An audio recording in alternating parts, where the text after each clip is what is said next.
Kilometre કાપીને આવ્યા છે ભાઈ. આ ડોમ ગજવાની તો અમે માનતા રાખીએ ને કે ભાઈ આ ડોમ ગાજી ઉઠે બાપ. હા, ખાલી એટલું જ કરવાનું છે. હોવે હોવે બધા એક સાથે મળીને બાપ.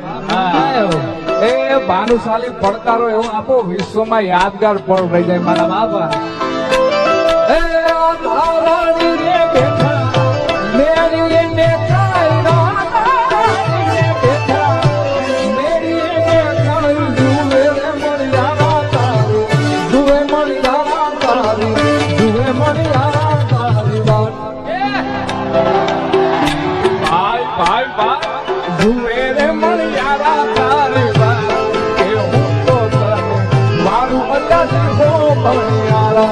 કે હું તો તને